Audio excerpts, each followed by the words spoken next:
ਅਗਲੀ ਖਬਰ ਦੇ ਵੱਲ ਵਧੀਏ ਤੇ ਗੱਲ ਕਰੀਏ ਮੈਂਬਰ ਪਾਰਲੀਮੈਂਟ ਸੰਜੇ ਸਿੰਘ ਦੀ। ਆਮ ਆਦਮੀ ਪਾਰਟੀ ਦੇ ਧੜੱਲੇਦਾਰ ਲੀਡਰਾਂ ਦੇ ਵਿੱਚੋਂ ਇੱਕ ਨੇ। ਅ, ਹ- ਅਹ, ਮੰਝੇ ਵੇ ਸਿਆਸਤਦਾਨ ਨੇ, ਹੰਡੇ ਵੇ ਵੀ ਕਹਿ ਸਕਦੇ ਹਾਂ, ਮੰਝੇ ਵੇ ਹਾਂਜੀ, ਵੀ। 21 ਸਾਲ ਪੁਰਾਣੇ ਮਾਮਲੇ ਦੇ ਵਿੱਚ ਦੋਸ਼ੀ ਕਰਾਰ ਦਿੱਤਾ ਗਿਆ ਜੀ। ਕੀ ਹੈ ਪੂਰਾ ਮਾਮਲਾ ਮਿੰਟੂ ਜੀ? ਦੇਖੋ 21 ਸਾਲ ਪਹਿਲਾਂ ਸੰਜੇ ਸਿੰਘ ਆਮ ਆਦਮੀ ਪਾਰਟੀ ਚ ਤਾਂ ਹੋਏਗਾ ਨਹੀਂ, ਨਹੀਂ ਹੋਏਗਾ, ਸਾਫ਼ ਜੀ ਗੱਲ ਹੈ, ਬਿਲਕੁਲ ਕਿਉਂਕਿ ਜੀ ਜੀ। ਉਦੋਂ ਆਮ ਆਦਮੀ ਪਾਰਟੀ ਹੀ ਨਹੀਂ ਸੀ। ਹੂੰ। ਤਾਂ ਇਹਦਾ ਮਤਲਬ ਇਹ ਹੈ ਕਿ ਇਹ ਜਿਸ ਵੇਲੇ ਦੀ ਗੱਲ ਹੈ, ਉਸ ਵੇਲੇ ਇਹ ਕਿਸੇ ਹੋਰ ਪਾਰਟੀ ਲਈ ਨੇਤਾਗਿਰੀ ਕਰ ਰਹੇ ਹੋਣਗੇ। ਉਹ ਪਾਰਟੀ ਪਤਾ ਕਿਹੜੀ ਸੀਗੀ? ਜੀ ਜੀ। ਉਹ ਪਾਰਟੀ ਸੀ ਸਮਾਜਵਾਦੀ ਪਾਰਟੀ। ਹੂੰ। ਤਾਂ ਉਸ ਸਮੇਂ ਇਹਨਾਂ ਦੇ ਗੱਲ ਚ ਉਹਨਾਂ ਦਾ ਬਸਤਾ ਹੁੰਦਾ ਸੀ।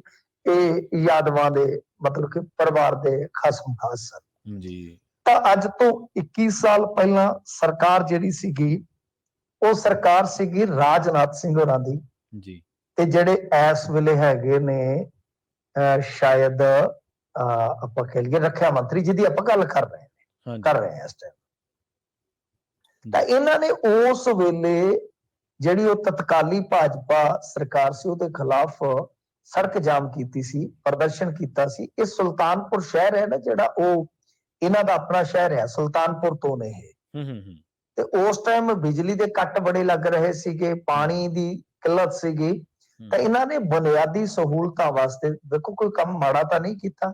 ਜਦੋਂ ਲੋਕਾਂ ਦੀ ਆਵਾਜ਼ ਚੁੱਕਣੀ ਹੋਵੇ, ਫਿਰ ਇਹੀ ਚੀਜ਼ਾਂ ਹੁੰਦੀਆਂ ਨੇ ਕਿ ਤੁਸੀਂ ਸੜਕ ਮੱਲੋ, ਰੇਲ ਰੜੀ ਮੱਲੋ। ਇੱਥੇ ਇੰਡੀਆ 'ਚ ਇਹੀ ਚੱਲਦਾ, ਕਿਉਂਕਿ ਦੂਜਾ ਜਿਹੜਾ ਪ੍ਰੋਟੈਸਟ ਹੈ ਉਹ ਤਾਂ ਕੋਈ ਗੌਲ ਦਾ ਹੀ ਨਹੀਂ ਭਾਈ।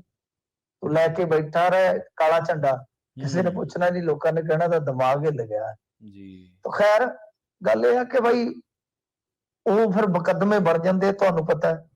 ਆ ਹੁਣ ਜਿਵੇਂ ਤੁਸੀਂ ਦੇਖੋਗੇ, ਆਪਣੇ ਜਿਹੜੇ ਹੈਗੇ ਸਦਨ ਦੇ ਸਪੀਕਰ ਹੈ, ਉਹਨਾਂ ਤੋਂ ਲੈ ਕੇ ਕੈਬਨਿਟ ਮਿਨਿਸਟਰ ਕਿੰਨੇ ਹੈ, ਖੁਦ ਜਿਹੜੇ ਮੁੱਖ ਮੰਤਰੀ ਹੈ, ਉਹ ਸਾਰੇ ਕੇਸਾਂ ਦੇ ਵਿੱਚ ਘਿਰੇ ਹੋਏ ਨੇ ਜੀ। ਜ਼ਿਆਦਾ ਕੇਸ ਇਹ ਨਹੀਂ ਹੈਗੇ ਕਿ ਇਹਨਾਂ ਨੇ ਉੱਥੇ ਡਰਮ 'ਚ ਗੁੜ ਘੋਲ ਲਿਆ ਤੇ ਭੱਠੀ ਲਾ ਲਈ, ਸ਼ਰਾਬ ਕੱਢ ਲਈ ਤੇ ਫੜੇ ਗਏ, ਭੱਠੀ ਫੜੀ ਗਈ ਹੈ।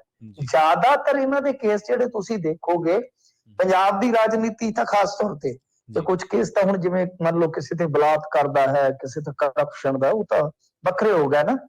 ਕਿ ਜ਼ਿਆਦਾਤਰ ਕੇਸ ਇਹਨਾਂ 'ਚ ਇਹ ਹੁੰਦੇ ਆ ਕਿ ਜਿਵੇਂ ਕੋਈ 188 ਆਪਾਂ ਦੇਖਿਆ ਕੋਵਿਡ ਪ੍ਰੋਟੋਕਾਲ ਸੀ, ਉਹਦੀ ਉਲੰਘਣਾ ਕਰ ਦਿੱਤੀ, ਉਹ ਮੁਕੱਦਮਾ ਦਰਜ ਹੋ ਗਿਆ, ਜਾਂ ਕੋਈ ਹਾਈਵੇ ਜਾਮ ਕਰ ਦਿੱਤਾ। ਸੋ ਇਹ ਕੇਸ ਇਸੇ ਤਰ੍ਹਾਂ ਹੀ ਆ। ਮੰਨ ਲਓ ਅੱਜ ਫਰਜ਼ ਕਰੋ ਕਿ ਕਿਸੇ ਤੇ ਕੇਸ ਚੱਲਦਾ, ਭਗਵੰਤ ਮਾਨ ਹੋਰਾਂ ਤੇ ਚੱਲਦਾ, ਹੋ ਸਕਦਾ 20 ਸਾਲ ਬਾਅਦ ਉਹਦਾ ਫੈਸਲਾ ਆਵੇ, ਕਿਉਂਕਿ ਅਦਾਲਤਾਂ ਦੇ ਵਿੱਚ ਇੰਨਾ ਸਮਾਂ ਲੱਗ ਜਾਂਦਾ ਹੈ। ਸਜ਼ਾ ਦਿੱਤੀ ਗਈ ਹੈ 2 ਮਹੀਨੇ, 2 ਮਹੀਨੇ ਦੀ ਕੀ ਹੈ ਕਿ ਸੰਜੇ ਸਿੰਘ ਕਿਹੜਾ ਜੇਲ੍ਹ 'ਚ ਜਾਊਗਾ, ਜ਼ਮਾਨਤ ਕਰਾ ਲੇਗਾ, ਉਤਲੀ ਅਦਾਲਤ ਦੇ ਵਿੱਚ ਫਾਈਲ ਪਈ ਰਹੇਗੀ। ਤੇ ਉਦੋਂ ਤੱਕ ਨੂੰ ਤੇ ਮੇਰੇ ਖਿਆਲ ਦੇ ਨਾਲ ਜਦੋਂ ਇਹ ਦੁਬਾਰਾ ਖਬਰ ਆਪਾਂ ਇਸ ਫੈਸਲੇ ਦੀ ਕਰੀਏ, ਤੇ ਸ਼ਾਇਦ ਹੋ ਸਕਦਾ ਹੈ ਕਿ ਆਪਣੇ ਚੋਂ ਬਹੁਤ ਸਾਰੇ ਬੰਦੇ ਸੰਸਾਰ 'ਚ ਹੀ ਨਾ ਹੋਣ ਜੀ। ਮਤਲਬ ਕਿ ਇੰਨੀ ਪੁਰਾਣੀ ਹੋ ਜਾਏਗੀ ਇਹ ਫਾਈਲ, ਤੁਰਦੀ। ਆਪਾਂ ਹੁਣ ਕਿੰਨੇ ਚਿਰ ਬਾਅਦ ਇਹਦੀ ਖਬਰ ਕਰ ਰਹੇ ਹਾਂ ਕਿ ਇਹ ਫੈਸਲਾ ਆਇਆ ਹੈ। 2001 ਦੀ ਗੱਲ ਹਿਸਾਬ ਲਾ ਲਓ ਤਾਂ 22 ਸਾਲ ਬਾਅਦ ਇਹ ਫੈਸਲਾ ਹੈ, ਤੇ ਸਜ਼ਾ ਕਿੰਨੀ ਹੋਈ ਹੈ? 2 ਮਹੀਨੇ ਜੀ। ਪਰ ਲੀਡਰ ਉਹਨੂੰ ਵੀ ਚੈਲੰਜ ਕਰੇਗਾ, ਕਿਉਂਕਿ ਜੇ ਨਹੀਂ ਚੈਲੰਜ ਕਰੇਗਾ ਤਾਂ ਉਹਨੂੰ ਜੇਲ੍ਹ ਜਾਣਾ ਪਏਗਾ 2 ਮਹੀਨੇ ਵਾਸਤੇ। ਹੁਣ ਚੈਲੰਜ ਕੀਤਾ ਤਾਂ ਪ੍ਰਕਿਰਿਆ ਤਾਂ ਉਹੀ ਰਹਿਣੀ ਹੈ ਨਾ ਜੀ। ਪ੍ਰਕਿਰਿਆ ਉਹੀ ਰਹਿਣੀ ਹੈ, ਚਾਹੇ ਉਹ ਕੋਈ ਵੀ ਕੇਸ ਹੈ, ਜਿਹਨੂੰ ਵੀ ਮਰਜ਼ੀ ਚੈਲੰਜ ਕਰੋਗੇ ਸਜ਼ਾ ਨੂੰ, ਉਹ ਫਾਈਲ ਤਾਂ ਉਧਰ ਹੀ ਘੁੰਮਣੀ ਹੈ, ਉਤਰਾ ਹੀ ਫਿਰ ਜਾ ਕੇ ਬਹਿਸ ਹੋਣੀ ਹੈ ਨਵੇਂ ਸਿਰੇ ਤੋਂ, ਸਾਰੀਆਂ ਚੀਜ਼ਾਂ ਨਵੇਂ ਸਿਰੇ ਤੋਂ ਸੁਣੀਆਂ ਜਾਣੀਆਂ ਨੇ। ਸੋ ਲਿਹਾਜ਼ਾ ਇਹ ਸਾਡੀ ਇੱਕ ਕਹਿ ਲਓ ਕਿ ਨਿਆਂ ਪ੍ਰਬੰਧ ਦੀ ਨਕੰਮੇਪਣ ਦੀ ਨਿਸ਼ਾਨੀ ਹੈ। ਬਹੁਤ ਸਮਾਂ ਲੱਗਦਾ ਹੈ। ਅੱਜ ਮੈਂ ਇੱਕ ਕੇਸਾਂ ਦੀ ਲਿਸਟ ਪੜ੍ਹ ਰਿਹਾ ਸੀਗਾ, ਜਿਹਦੇ ਚ ਪ੍ਰਵੀਨ ਜੀ ਇੱਕ ਕੇਸ 1953 ਦਾ ਹੈ, 1953 ਦਾ ਹਿਸਾਬ ਲਾ ਲਓ। ਤੇ ਜਿਹੜੇ ਸਭ ਤੋਂ ਕਹਿ ਲਓ ਕਿ ਸੁਪਰੀਮ ਕੋਰਟ ਦੇ ਸੀਨੀਅਰ ਜੱਜ ਹੈ, ਉਹਨਾਂ ਦਾ ਜਨਮ ਹੀ 1956 ਚ ਹੋਇਆ ਹੈ।